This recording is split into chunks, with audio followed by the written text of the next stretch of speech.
Hello दोस्तों, I am Ram.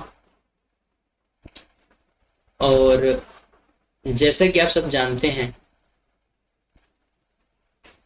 कि classes शुरू की गई थी एक प्रॉमिस के साथ कि जिस भी सब्जेक्ट में हम लोग आएंगे उस सब्जेक्ट और उस सिलेबस को कंप्लीट करके ही लौटा जाएगा।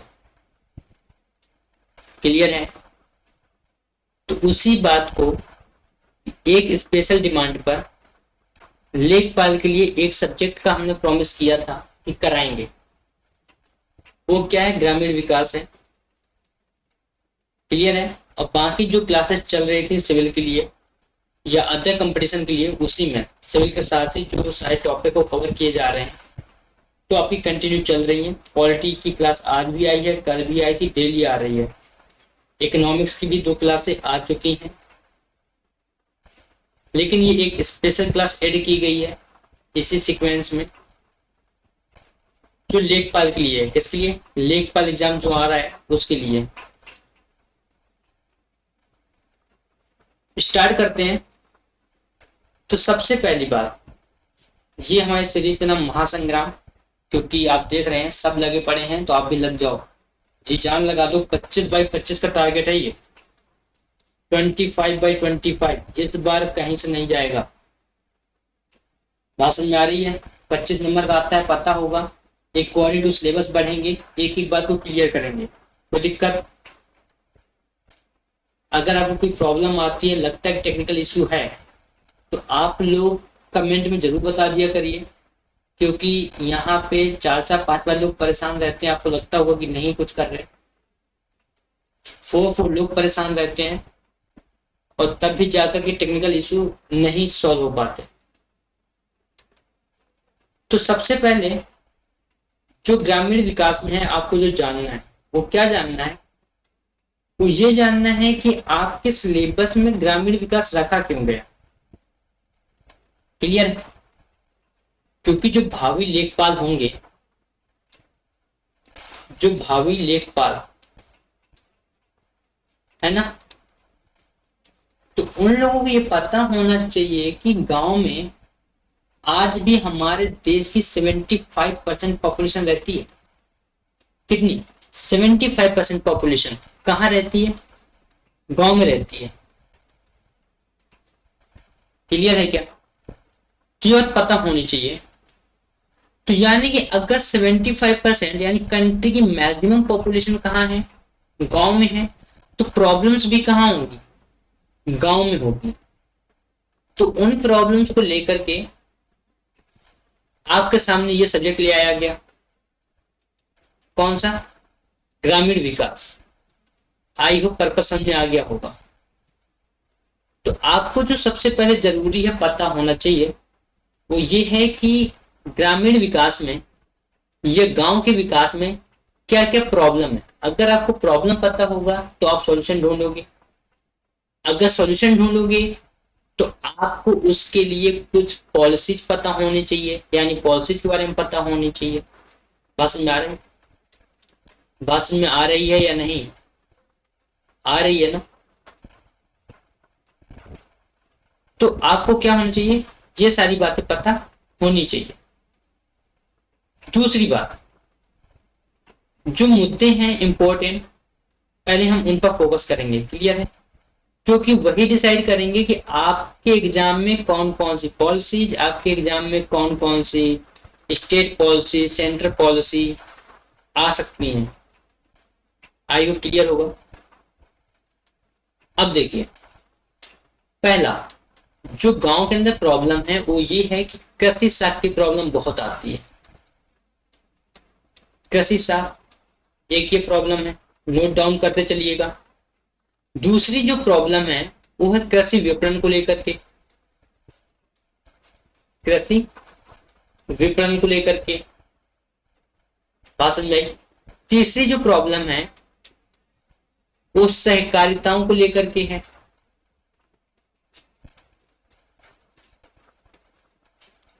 सहकारिताओं को लेकर। चौथी प्रॉब्लम है वो हमारे पास है गांव में कृषि में विविधीकरण को लेकर के।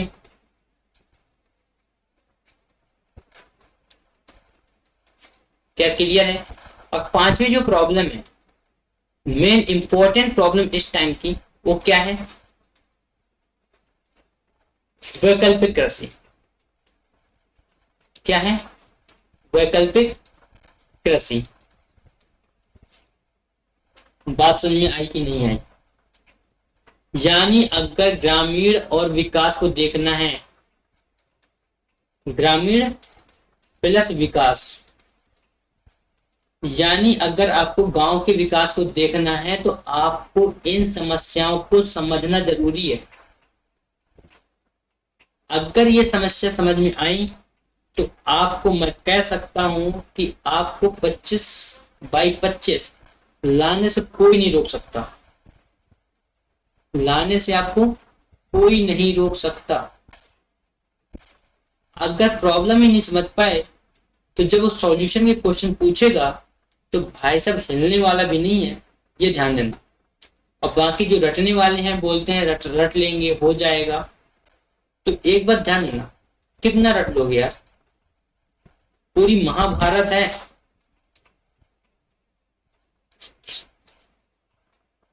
पूरी महाभारत, एक सब्जेक्ट नहीं है। नहीं देखा है? हमारी ही क्लास सिलेबस और टाइम मैनेजमेंट को लेकर के पढ़ी है। लेखपाल की प्लेलिस्ट में क्लास मिल जाएगी, जो पहली क्लास है उसमें हमने पूरा सिलेबस बताया है कि क्या क्या आपको आना है। क्लियर है क्या ये बात? तो देखिए, सबसे पहली प्रॉब्लम क्या है, अगर आजादी और आजादी से पहले, कहां, आजादी और आजादी से पहले, यानी बिफोर 1947, पास में आ रही है, और आफ्टर 1947, आफ्टर 1947 देश के अंदर एक समस्या हमेशा रही है। वो कौन सी समस्या है जो देश हमेशा फेस करता है? समस्या सबसे बड़ी रही है हमेशा से कृषि साख को लेकर के। पहली समस्या को डिफाइन करने जा रहे हैं, ध्यान देना। किसे लेकर के? कृषि साख को लेकर के। कृषि साख चाहिए क्यों, है ना? और उसके अंदर ऐसे कौन से सिस्टम है जो आएंगे? कृषि साख क्यों चाहिए? यानी कृषि साख हमें इसलिए चाहिए कि अगर गांव में मान लो कोई 2 क्रॉप ले रहा है, कोई 3 क्रॉप ले रहा है, हर एक जगह पर 3 क्रॉप नहीं होती कि आप खरीफ भी ले रहे हो, रबी भी ले रहे हो, जायद भी ले रहे हो। हर जगह का कल्टीवेशन सेम नहीं होता। हमारे देश के अंदर सॉइल को लेकर के भी डाइवर्सिटी है, हमारे देश के अंदर क्लाइमेटोलॉजी को लेकर के भी डाइवर्सिटी है, हमारे देश के अंदर एनवायरमेंटल डाइवर्सिटी है। तो जरूरी नहीं है कि अगर कोई इंसान किसी एक एरिया का इंसान या एक एरिया का किसान तीनों क्रॉप ले रहा है साल में, तो हर जगह का ले रहा है। कहीं कहीं 2 इंसान 2 क्रॉप ला पाता है किसान, और कहीं कहीं सिंगल क्रॉप ला पाता है। लेकिन जब वो उस क्रॉप को लेकर के आता है तो पूरे घर के खर्चे, चाहे वो किसी की स्टडी का खर्च हो, चाहे वो किसी मेडिकल फैसिलिटी हो उसके घर में, उस फार्मर के घर में, वो सारी फैसिलिटीज, घर का house management, other taxes, other expenses, वो सारी चीजें कहां डिपेंड है? उसके एग्रीकल्चर पर। और मान लो साल में 2 बार वो क्रॉप लेके आए, तो जब वो रिटर्न में पहली क्रॉप बोने आता है तो उस टाइम पे किसान के पास हमेशा से एक प्रॉब्लम रही है कि उसके पास पैसा खत्म हो जाता है। क्या हो जाता है? पैसा खत्म हो जाता है। क्या कहानी समझ में आ रही है? क्या कहानी समझ में आ रही है? तो अब भाई जब पैसा खत्म हो गया तो फार्मर को क्या चाहिए? फार्मर को तो ये चाहिए कि अब जो है उसके पास पैसा नहीं है, खेती भी बोनी है, अगर नहीं बोई गई खेती तो क्या होगा? वो तो बेचारा फिर प्रॉब्लम में आ जाएगा ना, क्योंकि अगले साल के खर्च की एक्सपेंसेस उसी पर डिपेंड है। तो हमें उसके लिए क्या चाहिए? साख। यानी बैंक, यानी गांव के लिए क्या चाहिए? बैंकिंग सिस्टम चाहिए। क्यों चाहिए बैंकिंग सिस्टम? इसलिए चाहिए, बैंक्स इसलिए चाहिए, ये साख साख बोलो ये बैंक, ताकि किसान को क्या मिल सके? किसान को ऋण मिल सके। क्या मिल सके? ऋण मिल सके। अच्छा भैया ठीक है, किसान को ऋण लेना है, तो क्या किसान गांव के साहूकारों से ऋण नहीं ले सकता? बिल्कुल ले सकता है, लेता भी था। आज भी कहीं कहीं जो बहुत पिछड़े गांव हैं, आज भी वहां साहूकारी व्यवस्था है, क्योंकि आज तक वहां पर साख व्यवस्था पूरी तरह से पहुंच नहीं सकी। क्लियर है क्या बात? लेकिन मुद्दा क्या है? मुद्दा यह है कि साहूकार से मान लो किसी ने पैसे ले लिए, समझना ग्रामीण विकास को, समझना ना, समझो अच्छे से। अगर मान लो साहूकार से किसी रामू ने पैसे ले लिए, अब होता क्या था? होता यह था कि रामू साहूकार के पैसे नहीं चुका पाया, किसी रीजनवश कुछ हो गया उसे। अब रामू का बेटा भर रहा है, अब फिर रामू का पोता भी वही काम कर रहा है, लेकिन साहूकार का कर्ज ही नहीं अदा हुआ। साहूकार का कर्ज ही अदा नहीं हुआ। तो ये जो एक शोषणवादी नीति साहूकार अपनाए हुए थे, तो उसको भी खत्म करना सरकार का, राज्य का दायित्व है या नहीं है? उसको भी खत्म करना सरकार का या राज्य का दायित्व बनता है कि नहीं बनता है? सोचो इस बात को। तो क्या ये ग्रामीण विकास के लिए एक कॉन्ट्राडिक्ट नहीं है ये साहूकारी व्यवस्था?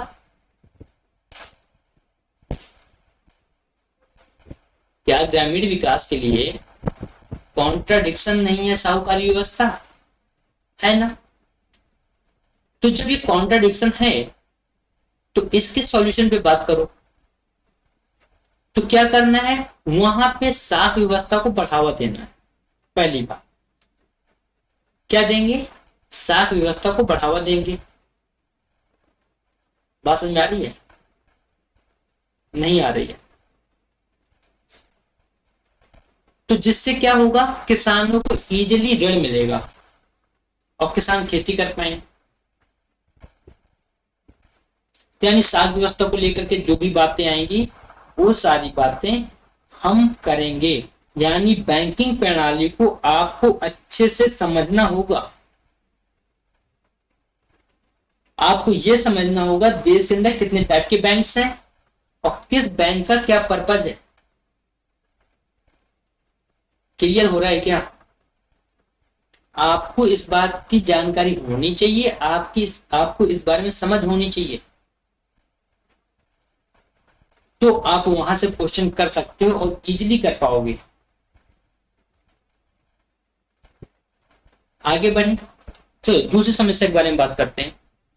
दूसरी समस्या है किसानों के पास गांव में कृषि विपणन की। कृषि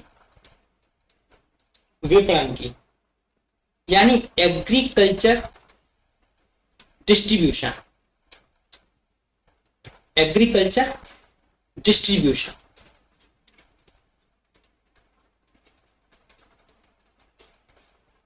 वही कि जो हमारे पिछड़े गांव हैं, जो पिछड़े गांव हैं,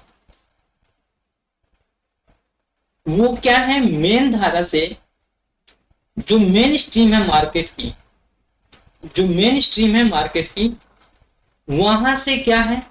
अलग है, दूर है। इससे क्या होता है? इससे एक बड़ी समस्या ये है कि जो फायदा, जो बेनिफिट सीधे किसान को होना चाहिए था, सीधा फार्मर को होना चाहिए था, वो बेनिफिट अब किसे हो रहा है? बिजनेसमैन को। क्यों हो रहा है? क्योंकि उसने अपने रिसोर्सेज लगा दिए, गाड़ियां लगा दी, अब किसान का माल खरीद के लेकर के जाकर के मार्केट में बेच रहा है, लेकिन फार्मर से कम दामों में खरीदता है और मार्केट में ज्यादा दामों में बेच रहा है। तो इससे हुआ क्या, इससे ये हुआ कि फार्मर के उसमें तो कोई डेवलपमेंट ही नहीं आया। जबकि हमारा मेन मोटो क्या है ग्रामीण विकास का, कि जो गांव का स्टैंडर्ड है उसे सुधारना है।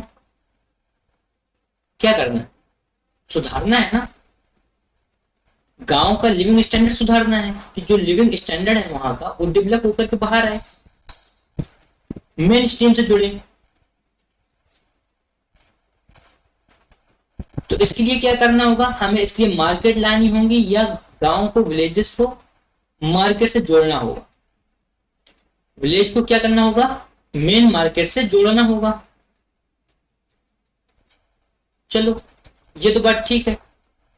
तो अब जोड़ेंगे कैसे, गांव को लिंक कैसे करें। जैसे एक मिशन आया था, रर्बन मिशन आया था। रर्बन का मतलब क्या था, रूरल था प्लस अर्बन था। यानी कि गांव को शहरों से जोड़ो, जिससे क्या हो सके, मेडिकल फैसिलिटी बढ़ सके, गांव के लिए इजिली हो सके, एग्रीकल्चर फैसिलिटी बढ़ सके, मार्केट सीधे मिल जाए उन लोगों को, एजुकेशनल फैसिलिटी बढ़ जाए। जो बच्चे एजुकेशन से वंचित रह जाते हैं गांव में, वो सीधे आकर के सिटी में पढ़ना चालू कर दें। तो विलेजेस को क्या करना था, मेन मार्केट से जोड़ना था। तो उसके लिए क्या, जैसे एक एग्जांपल ले लो, प्रधानमंत्री ग्राम सड़क योजना। प्रधानमंत्री ग्राम सड़क योजना,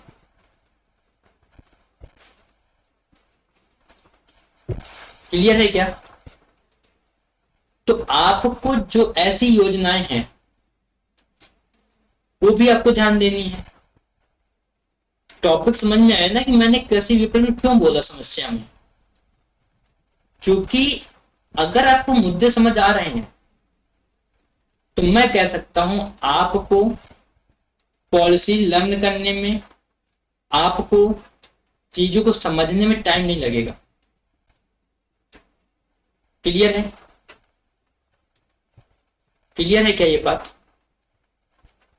तो प्रधानमंत्री ग्राम सड़क योजना, एक ये बात हो गई। चलो भाई कृषि विपणन की बात हो गई। जो तीसरी हमारी मेन प्रॉब्लम है वो क्या है, सहकारिताओं की उपयोगिता। सहकारिताओं की उपयोगिता।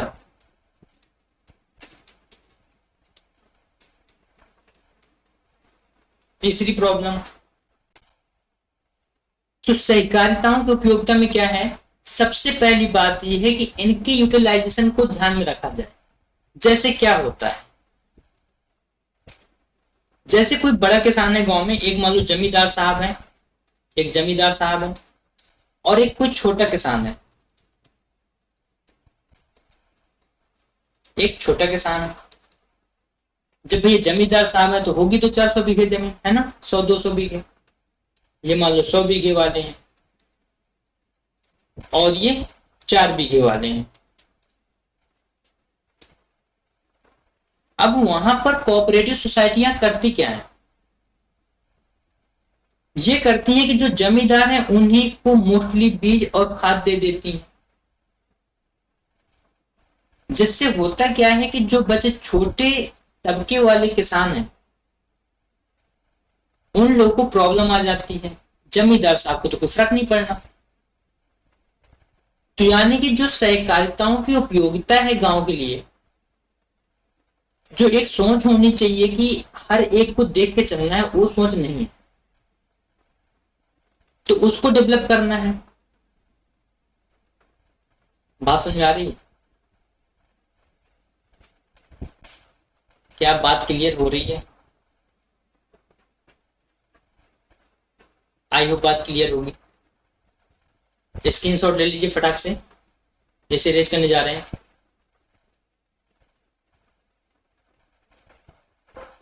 कोई दिक्कत, चलो आगे बढ़े, आगे बढ़े क्या, एक स्लाइड ले लेते हैं। अब देखो, ये बात क्लियर हो गई? 3 पॉइंट क्लियर हुए? क्या 3 पॉइंट क्लियर हुए या नहीं हुए, ये बता दो मुझे। चलो अब देखो, जो चौथी मेन समस्या है गांव के अंदर, फोर्थ, वो क्या है? वो चौथी मेन समस्या है कि कृषि में विविधीकरण। कृषि में विविधीकरण, चौथी समस्या, सबसे बड़ी मुद्दे की बात। यानी कि एग्रीकल्चर में कोई मान लो गेहूं बो रहा है, कोई सरसों बो रहा है ना, कोई चने बो रहा है, कोई मसूर की क्रॉप कर रहा है। बात समझ आ रही है? तो यानी कि वहां क्या होता है, इनके अकॉर्डिंग जो सहकारिताएं हैं, जो कोऑपरेटिव सोसाइटीज हैं, जिनके ऊपर सीड्स को लेकर, फर्टिलाइजर को लेकर के जिम्मेदारियां हैं कि वो प्रोवाइड करानी, वहां पर उनकी प्रेजेंस नहीं होती। पता चला कि गेहूं का बीज आया, सरसों का नहीं आ पा रहा है, फार्मर परेशान है। सरसों का आ गया, चने का बीज नहीं मिल पा रहा है वहां पे, है ना। चाहिए यूरिया है, बोल रहे ब्लैक वाली आई है जो बोने के टाइम पे डाली जाती है। यूरिया चाहिए छिड़कने के लिए, जब यूरिया की नीड है तब बोने वाली आ रही है, और जब बोने वाली की नीड है तो भैया यूरिया आ रही है। तो इन सारी प्रॉब्लम को भी सॉल्व करने की नीड है। तो इनके लिए जो पॉलिसीज होंगी सरकार की, उन पर फोकस रखना है। बेटा पोस्टमार्टम कर रहा हूं मैं आपके सिलेबस का, ये ध्यान देना।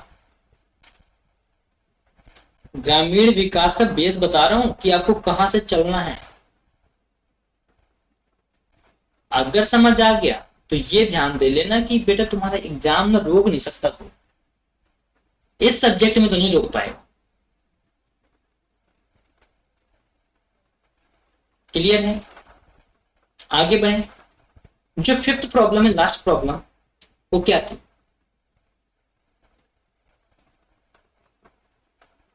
वैकल्पिक कृषि। अरे स्ट्राइक किया था दिमाग में, नहीं किया था? वैकल्पिक कृषि यानी जिसे जैविक खेती बोलते हैं। क्या? जैविक खेती यानी बायोलॉजिकल एग्रीकल्चर। बात समझ में आ रही है? तो वहां पर जैविक खेती को भी बढ़ावा देने की नीड है। आजकल यूरिया डाल डाल के खेत खराब नहीं होने चाहिए। तो आप लेखपाल केवल इसलिए नहीं हो कि जरीब उठा लेंगे, कोई बुला लेगा तो ना पाएंगे बस। वहां नापने के लिए बस नहीं हो, लेखपाल साहब, लेखपाल साहब हमारा चक कहां से है ना। आप केवल लेखपाल नापने और वो चक नंबर, खसरा नंबर, खतौनी नंबर के लिए नहीं हो, आपको वहां पे इन चीजों के लिए काम करना है। आपको अवेयरनेस फैलानी है, आपको ईच एंड एवरी प्रॉब्लम को सॉल्व करना है फार्मर की, ईच एंड एवरी प्रॉब्लम, क्योंकि फार्मर आपको जानेगा, दूसरे को नहीं।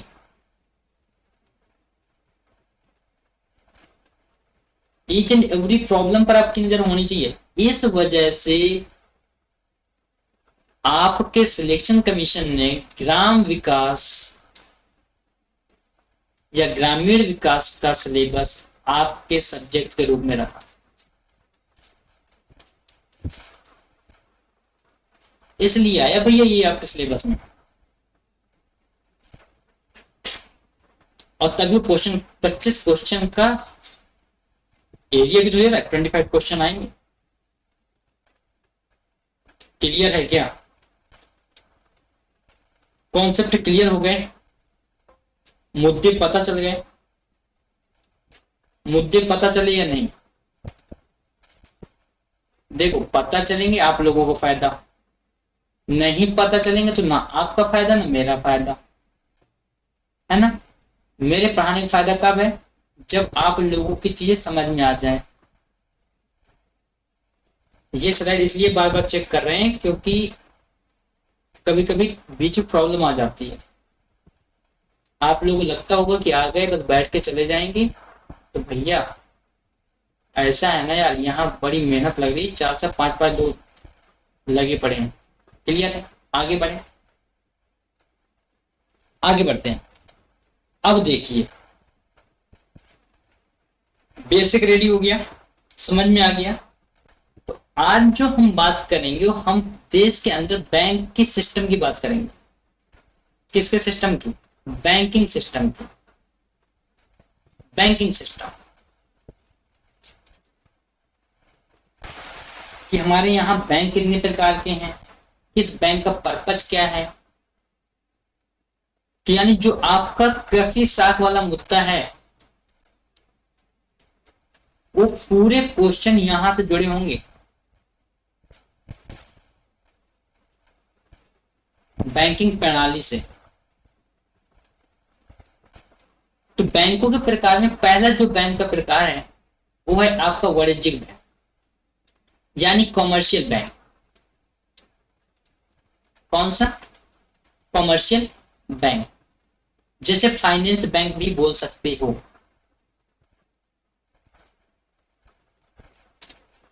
तो बैंकों के प्रकार में पहला बैंक कौन सा? वाणिज्यिक बैंक यानी कॉमर्शियल बैंक। दूसरा बैंक आपका सार्वजनिक क्षेत्र के बैंक।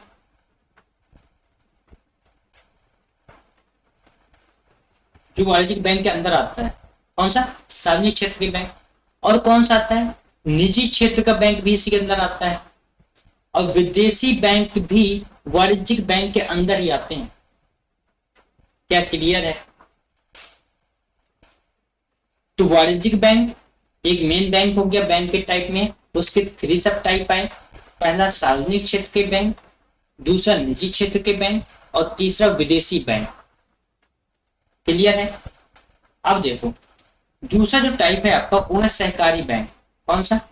सहकारी बैंक यानी cooperative bank. Cooperative bank. Clear है? तो कोऑपरेटिव बैंक में आपके पास 3 आते हैं। प्राथमिक साख समिति आती है जो आपके जनरल मुद्दे देखेगी, प्राथमिक साख समिति। दूसरा केंद्रीय सहकारी बैंक। और जो तीसरी बैंक होती है इसके अंदर वो होती है राज्य सहकारी बैंक। क्या बात क्लियर है? तो आपको जो मेन फोकस रखना है वो फोकस आपका 2 बैंकों पर होना चाहिए, एक वाणिज्यिक बैंक, दूसरा सहकारी बैंक। पता तो सारे होने चाहिए। बात समझ आ रही है? हाँ, पता सारे होने चाहिए, लेकिन जिनके बारे में ब्रह्म ज्ञान होना चाहिए ना वो 2 हैं, एक वाणिज्यिक बैंक है, दूसरा सहकारी बैंक। चलिए तीसरा बैंक देखते हैं। तीसरा बैंक है आपका विशिष्ट बैंक यानी स्पेशलाइज्ड बैंक। कैसे? स्पेशलाइज्ड बैंक जो तीसरी बैंक है। इनमें कौन कौन सी है? पहली है इसमें भारतीय वित्त निगम। बात समझ आ रही है? भारतीय वित्त निगम। दूसरी कौन सी है? भारतीय औद्योगिक विकास बैंक। किसके टाइप है ये? विशिष्ट बैंक के। और तीसरा जो टाइप है विशिष्ट बैंक का वो है राज्य वित्त निगम। राज्य वित्त निगम नोट डाउन कर लेना भाई, मेरे चार्ट बना लेना, है ना। एक बार बता रहा हूं, एक बार ढंग से पढ़ लेना, सही से, बिल्कुल अच्छे से। दोबारा पढ़ने की नौबत नहीं आएगी। आपके पास इतना टाइम नहीं है कि आप 10-10 वीडियो देखोगे और फिर 10 लोगों की सुनोगे। यार एक बार देखो, कंप्लीट सिलेबस करा रहा हूं, भरोसा रखो। क्या बात क्लियर है? क्या बातें क्लियर हैं? ठीक है, तो कॉपी पेन लेके बैठा करो साथ में कि मैं कुछ बोलूंगा, कोई स्लाइड आएगी उसे आपको नोट डाउन करना है। उसका भी रीजन है, सुन लो रीजन क्या है। रीजन ये है क्योंकि अभी तक हमारा टेलीग्राम चैनल नहीं आया, राइट।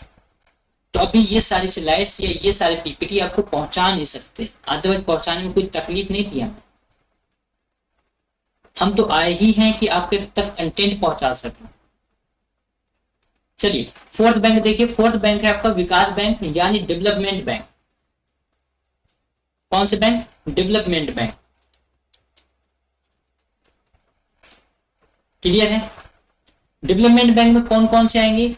एक आएगा आयात निर्यात बैंक पहला, दूसरा राज्य औद्योगिक विकास बैंक और तीसरा राष्ट्रीय कृषि एवं ग्रामीण विकास बैंक। क्लियर है? याद हो जाएंगे, याद हो जाएंगे ना। सबकी स्टेब्लिशमेंट ईयर मत पढ़ना, सबकी स्पेशलाइजेशन मत पढ़ना, कुछ की पढ़ना बस, जो मैंने वहां बता दी थी। और एक आता है केंद्रीय बैंक जो हमारा आरबीआई है, जो देश की बैंकों का रेगुलेटर है। सेंट्रल बैंक में कौन सा? आरबीआई, जो अदर बैंकों का क्या है? रेगुलेटर है, रेगुलेट करता है सारी बैंकों को। और एक बैंक आती है जिसे बोलते नाबार्ड। क्या बोलते हैं? नाबार्ड, ऐसे भी लिख लेना। नाबार्ड करता क्या है? नाबार्ड का काम है उन सभी बैंकों को असिस्ट करना। किन सभी बैंकों को? इन सभी बैंकों को असिस्ट करना जो विलेज डेवलपमेंट में काम कर रही हैं, जो ग्रामीण विकास के लिए काम कर रही हैं। क्लियर है क्या? क्लियर है? आगे बढ़े। चलिए अब देखिए, तो वहां देखिए भारतीय वाणिज्यिक बैंक, उसके हमने 3 टाइप देख लिए वहां। अब यहां पे देखिए भारतीय वाणिज्यिक बैंक का एक क्लासिफिकेशन और, इन्हें 2 पार्ट में डिवाइड कर दिया, भारतीय बैंक और विदेशी बैंक। क्लियर है? भारतीय बैंक में 2 हैं, एक है सार्वजनिक क्षेत्र के बैंक और एक है निजी क्षेत्र के बैंक। सार्वजनिक क्षेत्र के बैंक का मतलब होता है ऐसे बैंक जिनमें गवर्नमेंट का भी हिस्सा हो, जिनमें गवर्नमेंट की पार्टनरशिप हो, या पूरी तरह से वो नेशनलाइज हो या कुछ पार्टनरशिप हो। बात समझ में आ रही है? यानी आप कह सकते हो कि 51% की हिस्सेदारी किसके पास हो? गवर्नमेंट के पास हो। तो वो सारे बैंक किसके अंदर आएंगे? सार्वजनिक क्षेत्र के बैंक के अंदर आएंगे। क्लियर है? किसके अंदर? सार्वजनिक क्षेत्र के बैंक के अंदर आएंगे। जैसे एक एग्जांपल ले लो, भारतीय स्टेट बैंक और उनके सहयोगी बैंक। बात समझ आ रही? दूसरी है इसमें राष्ट्रीयकृत बैंक, यानी जो नेशनलाइज है। देखो नेशनलाइजेशन ऑफ बैंक का एक इतिहास रहा है, क्योंकि जब पहली बार इंदिरा गांधी जी ने नेशनलाइज किया तो कौन सा ईयर था? 1960। 1960 में इंदिरा गांधी जी क्या करती हैं? 14 बैंकों का राष्ट्रीयकरण करती हैं पहली बार। कौन करता है भाई? इंदिरा गांधी।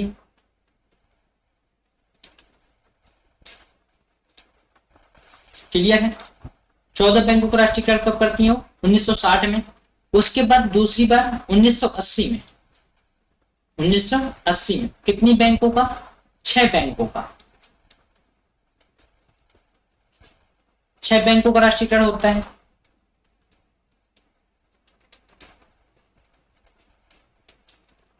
क्लियर है क्या? तो जो राष्ट्रीयकृत बैंक हैं वो भी कहाँ आएंगी? सार्वजनिक क्षेत्र के बैंकों के अंदर आएंगी। अब तो भैया जब से मोदी जी आए तो जो राष्ट्रीयकृत थी वो भी सब प्राइवेट सेक्टर में चली गई। तो आजकल देख ही रहे हो कि जो बैंकिंग सिस्टम है वो भी कहीं ना कहीं प्राइवेट हाथ में जा रहा है। क्लियर है क्या? तो हर सरकार में कुछ अच्छाइयां और कुछ बुराइयां दोनों होती हैं। अगर आप केवल बुराइयां देखोगे तो आपको सरकार की अच्छाइयां दिखनी बंद हो जाएंगी।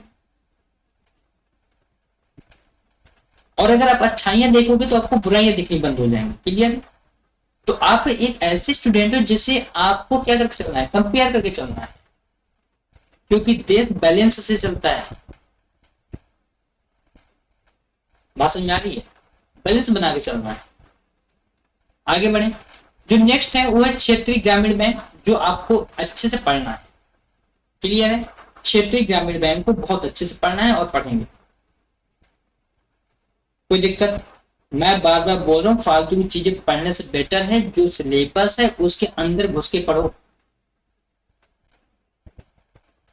जिस दिन एग्जाम दे के आओगे ना यहीं पर, उस दिन लाइव आएंगे और लाइव आने के साथ पूरा दिखाएंगे कि एक एक क्वेश्चन देखो बेटा क्या बोले थे।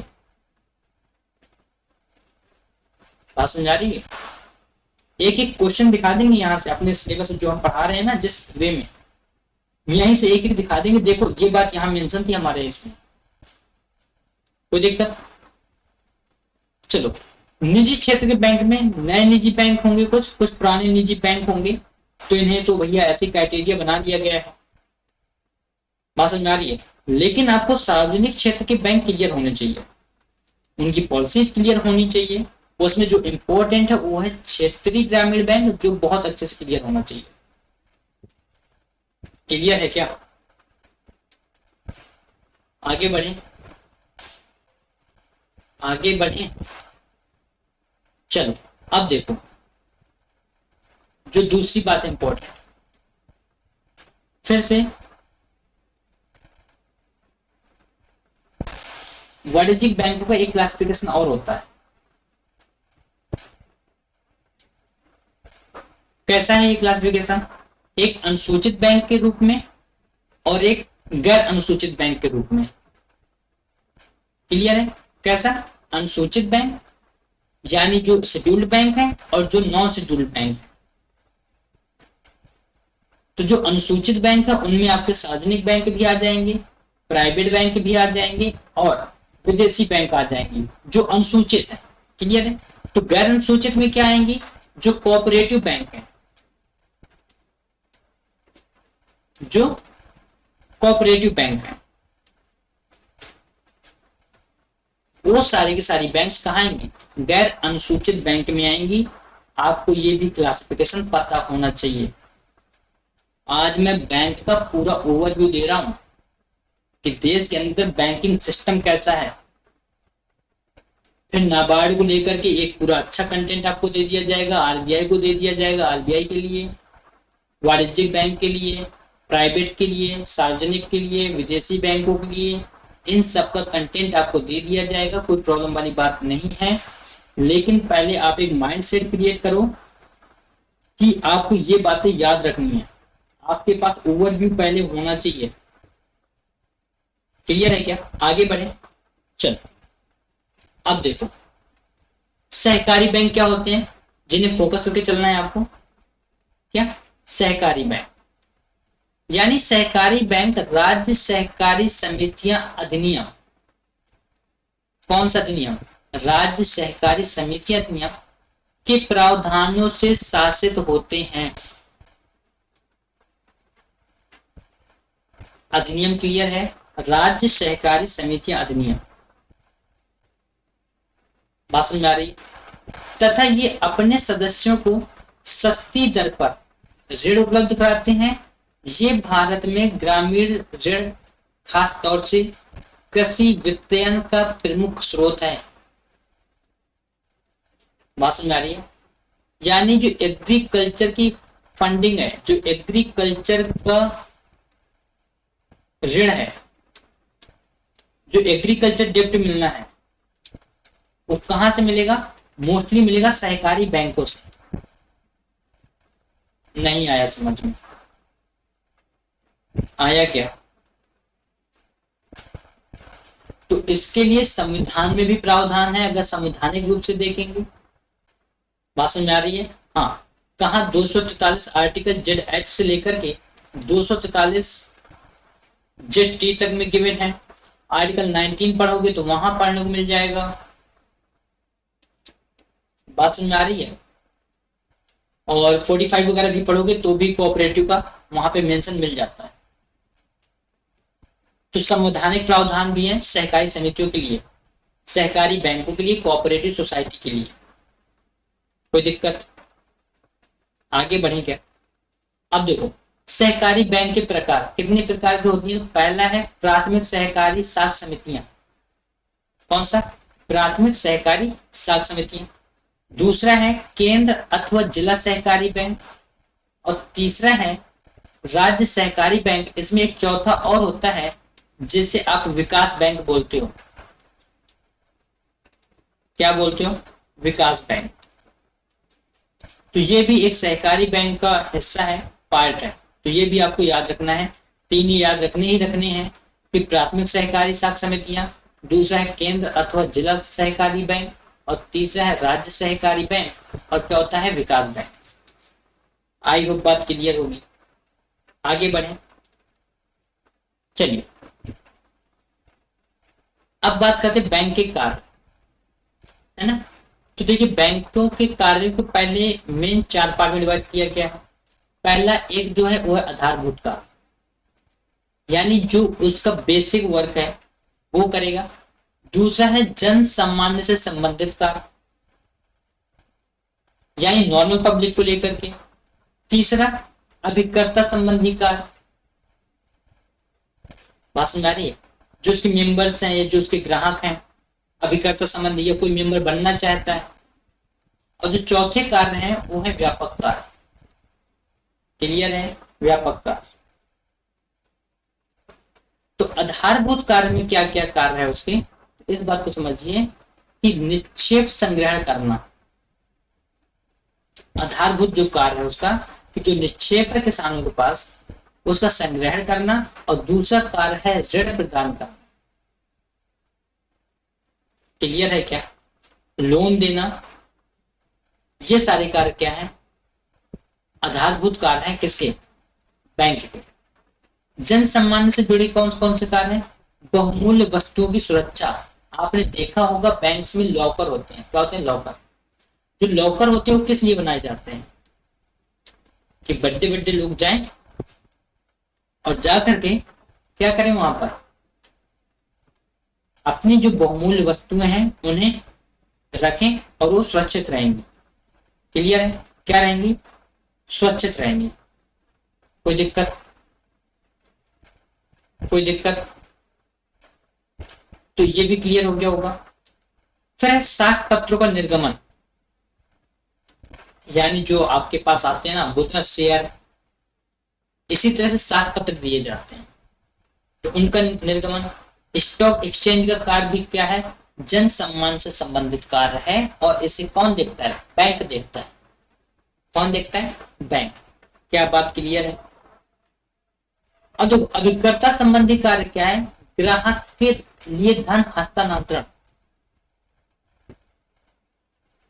जो ग्राहक है उनके लिए धन हस्तांतरण का मतलब है कि कोई जमा करने आ रहा है तो भी करेगा, कोई निकालने आ रहा है तो भी करेगा। इसका मतलब ये नहीं है अकाउंट खाली है पासबुक लेके पहुंच गए,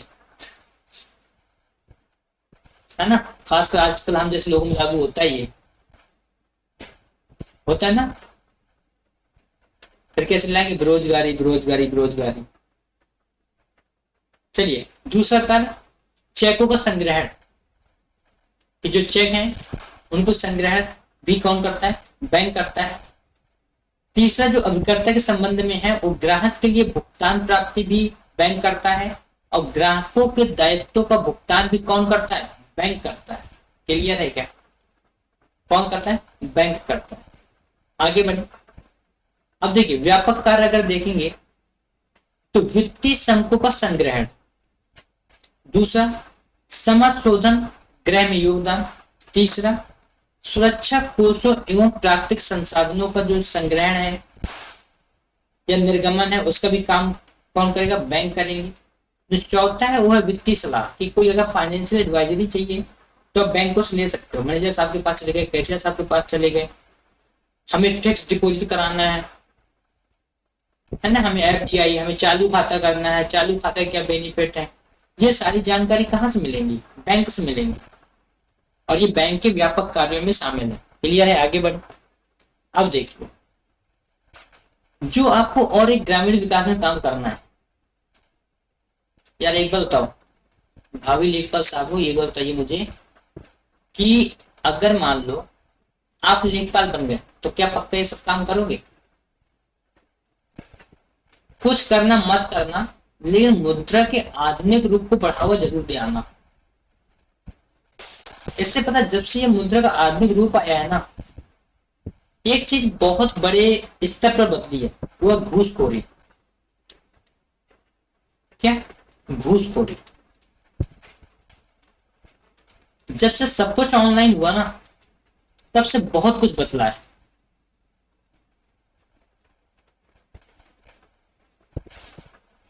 कि जो काम लेखपाल को करने होते थे, जिनमें ये चलता था लोगों का, और लेखपाल साहब की जेब भरती थी, किसानों की जेब खाली खाली होती थी। तो एक बड़े स्तर पर बहुत परिवर्तन देखा गया है। तो ग्रामीण विकास में कुछ करना मत करना यार, लेकिन ये काम जरूर करना। ठीक। तो जो आधुनिक मुद्रा है कौन कौन से? पहले कागज की नोट हमारी आधुनिक मुद्रा है। दूसरे हमारे पास कॉइन है, ये तो पुराना है, कॉइन पहले भी थे। ठीक है, लेकिन तब भी आज के टाइम में चल रहे हैं। जो इंपॉर्टेंट है वो है चेक। क्या? Cheque, debit card, credit card, UPI, और उसके बाद मोबाइल एवं नेट बैंकिंग। मोबाइल एवं नेट बैंकिंग। क्या बात क्लियर है? क्या बात क्लियर है? नहीं है? तो मुद्रा के आधुनिक रूप में भी डेवलपमेंट लाना है, तब जाकर के गांव आगे आएंगे। अब आजकल कहीं जाते हैं तो क्या करते हैं? क्यूआर कोड है क्या भैया, लाओ स्कैन कर देते हैं, है ना? हाँ, गोलगप्पे वाला भी आजकल वो क्यूआर कोड स्कैन करके पैसे लेने लग गए। तो ये सब किसका कमाल है? मुद्रा के जो आधुनिक रूप है, तो उनको हमें क्या करना है? गांव में बढ़ावा देना है, डेवलपमेंट करना है, आगे बढ़ते हैं। अब देखो, एक बार ओवरव्यू कर लो पहले। ओवरव्यू कैसे? कहाँ चल रहा है? चलो ओवरव्यू देखो कैसे। आप क्या क्या पढ़ के आए? पहले आपने प्रॉब्लम्स पढ़ी, उसके बाद सारे सॉल्यूशन देखे आपने एक ओवरव्यू में। फिर उसके बाद आपने एक टॉपिक उठा लिया, हम लोगों ने कृषि शास्त्र। कृषि शास्त्र में हमने पूरे बैंकिंग प्रणाली को समझा। बैंकिंग प्रणाली को समझा। बैंकिंग प्रणाली के बाद हमने क्या किया? मुद्रा के आधुनिक रूप समझे। मुद्रा के आधुनिक रूप। अब देखो, जब कोई सिस्टम चलता है तो उससे कोई ना कोई कंट्रोल करने वाला भी बैठा होना चाहिए। जैसे हम यहां बैठे, सिस्टम चल रहा है ना? ये जो बार बार चेक कर रहे हैं, ये क्यों चेक कर रहे हैं? इसी वजह से ना, कि कोई टेक्निकल प्रॉब्लम ना आ जाए। बाद में पता चला भैया आधी क्लास में वॉइस आ रही थी, आधी में बोल थी वॉइस आपकी, तो अगले दिन से क्लास नहीं करेंगे आप, है ना? चलो अब देखो, तो इसी तरह से साख को नियंत्रण करने की विधियां हैं। आप साख को नियंत्रित कैसे करोगे? तो एक विधि है जो परिणाम लाए, जो परिमाणात्मक विधियां हैं, और एक है गुणात्मक विधि। क्लियर है? यानी क्वांटिटेटिव प्रॉपर्टी और, या क्वांटिटेटिव मेथड और क्वालिटेटिव मेथड।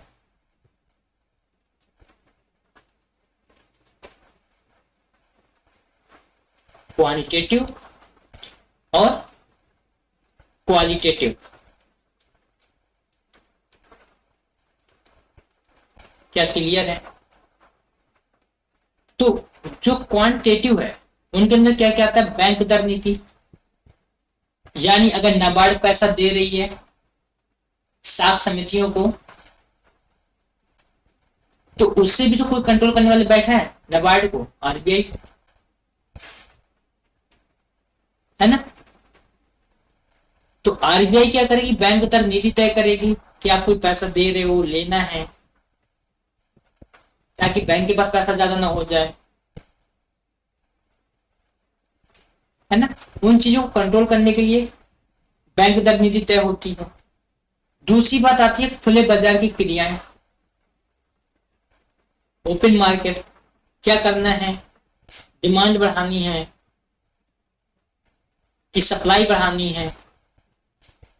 जो ओपन मार्केट की एक्टिविटीज है उनसे भी आप क्या कर सकते हो, साख को नियंत्रित कर सकते हो। नेक्स्ट, नकद कोषानुपात में परिवर्तन। नगद कोषानुपात यानी जैसे CRR, cash reserve ratio, CRR, SLR, saturated liquidity ratio, ये सब भी क्या है, साख नियंत्रण की विधियां तो है कि RBI के पास आपको कितना जमा करना है, अपने पास आपको कितना रखना है। क्लियर हो गई बात। आगे, वैधानिक कोषानुपात में परिवर्तन। अगर यहां भी कोषानुपात में परिवर्तन आ जाए तो भी आप साख को नियंत्रित कर सकते हो। अब गुणात्मक विधियों में क्या क्या है, क्वालिटेटिव में पहला है चयनात्मक साख नियंत्रण, यानी कि आप क्या करो, साखों का चयन करो, किसे आपको लाइसेंस देना है किसे नहीं देना है। अगर क्वालिफिकेशन में कमजोरी नहीं होगी तो फिर कौन ही रोकने वाला है यहाँ सिलेक्शन में, बात समझ में आ रही है। दूसरा है साख राशनिंग, साख की राशनिंग करो, वॉचिंग रखो उस पे, नैतिक दबाव, प्रचार करो, अवेयर करो लोगों को, प्रत्यक्ष कार्रवाई करने की क्षमता भी रखो कि अगर साख कोई गलती करता है तो आप डायरेक्टली कार्रवाई करें, RBI डायरेक्टली कार्रवाई कर सकता है। क्लियर है कि नहीं। तो अगर पूरा आप ओवरऑल देखेंगे तो आपके पास जो साख नियंत्रण की केवल दो ही मेथड है और नियंत्रण करता भी दो है। एक है हमारे पास गवर्नमेंट, जो क्या बनाती है, फिजिकल पॉलिसी बनाती है, और एक है हमारे पास RBI, जो क्या बनाती है, मॉनेटरी पॉलिसी बनाती है। मॉनेटरी पॉलिसी बनाती है यानी मौद्रिक नीति